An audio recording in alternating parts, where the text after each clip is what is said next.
Hi guys, Alex Taylor down at Lytham Golf Academy, and today I'm going to be testing the new Ping G410 crossover.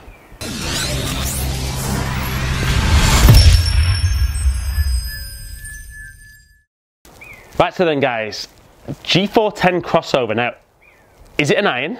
Is it a hybrid? Ping, as they did with the G400 crossover, saying it's kind of in between. But let's have a good close-up look at the head, talk about the technology, let's hit some shots.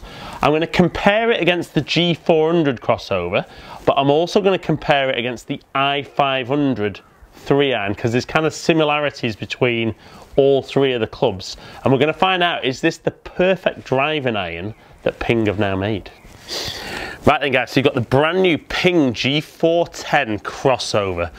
And to be fair, it's not the first generation of crossover.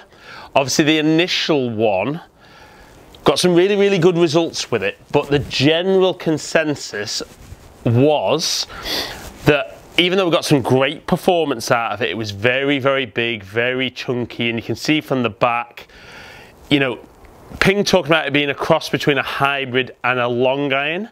Definitely for me, this original version, much closer to looking like a hybrid than it did an iron. So that was the G400. Now as you move into the 410, you can see a much more, from the back, looks much more like a muscleback design club. Still hollow head, got a little bit more tungsten in the toe, so obviously making it a lot more forgiving. So still an ultra forgiving club, but looks much more like a player's club.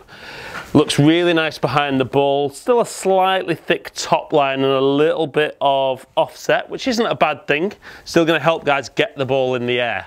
But let's hit some shots, let you guys know how it looks and feels.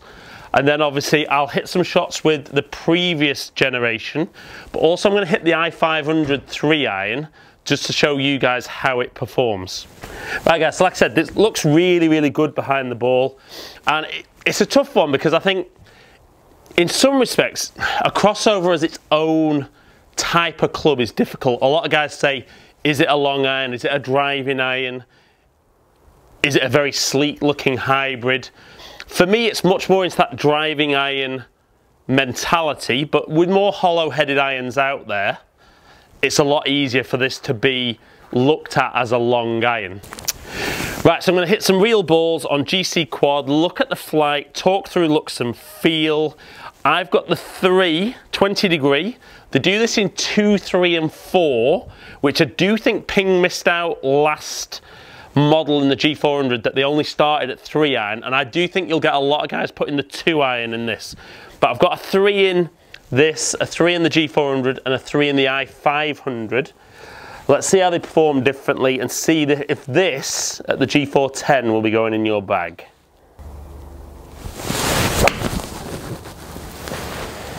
So it feels very quick off the face, launch is nice and high, and really does get out there for a kind of 3-iron replacement.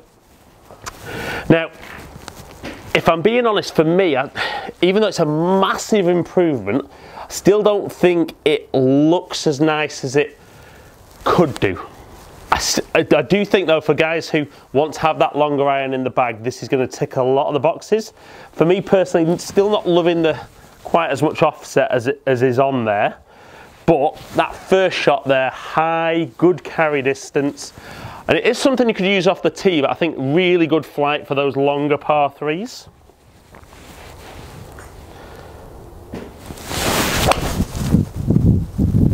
And again, not quite as good. You see, pretty decent on distance and fairly consistent on how far that gets out there. Particularly any of you guys who are playing more Parkland stuff, and obviously guys from around the world, those nice hot conditions where it's still. I think the crossover for the guy who loves the long iron, who struggles with long irons, is the perfect club. You can hit it long, you can hit it high, and it really performs to get out there. So, fit a few shots there, and like I said, I think feel wise it's good. It does feel quick off the face. It is going to be nice and forgiving with the way it's designed and that hollow head. I'm going to hit a couple with the G400 crossover so you can see the difference in the performance. I'm going to hit a few with my i500 3-iron, and then we're going to compare how those three clubs stack up against each other. Right, so straight away, bigger, chunkier. Certainly did well with these in fittings because the performance was there, but if there was a criticism, it was about the looks.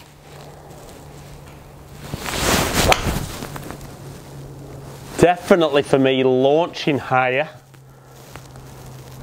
Still very, very impressive on distance. And I think for me, if I was just looking at numbers on a launch monitor, you can't just take that. You have to kind of go a little bit on feel of the club and how it looks for you. Still performs great.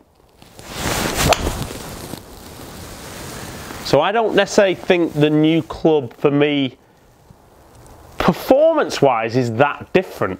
Maybe a slightly lower flight, we'll see that when we look at the numbers, but it's definitely that it's going to tick boxes more on looks and feel. So one final one with G400.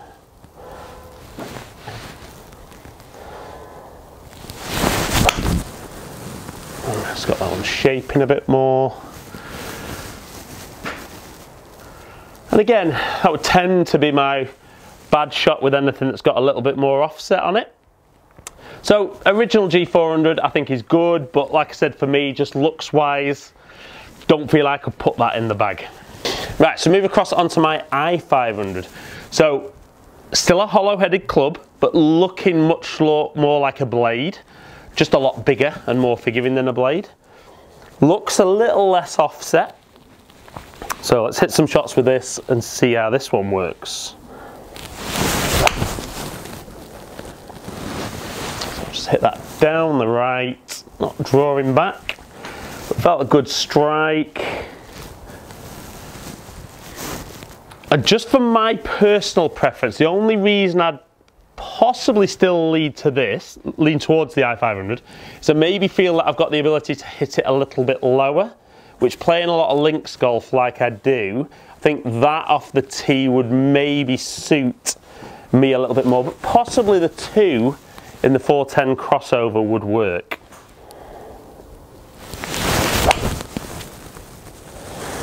That's more the shot I'd be looking for. Slightly flatter, just turning over. Pretty good result. So one final one with the 3-iron, and then we'll see how the clubs perform side by side.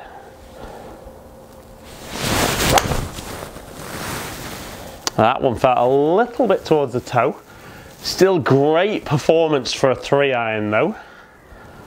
And getting out pretty much where I would expect that to be. So like I said, let's look at the numbers and see, is G410 crossover the perfect driving iron? So we saw with all of them, the ball speed very, very similar.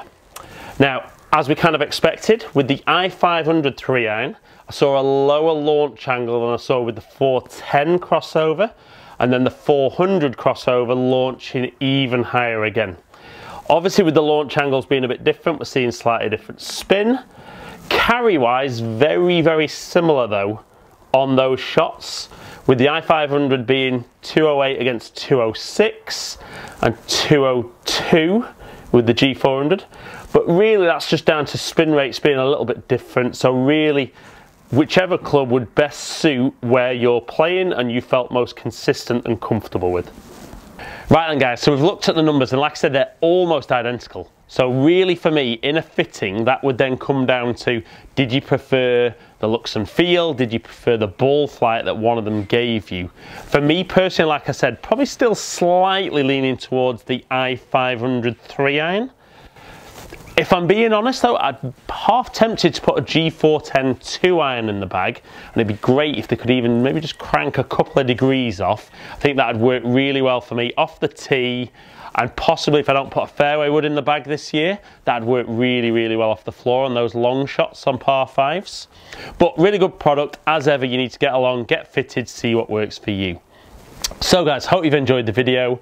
If you have, like and share it, comment below, I'll get back to as many of you as I can. Follow me on Instagram and Twitter, both under Ali Taylor Golf. hopefully catch up with some of you guys down here in the future. Stay in contact.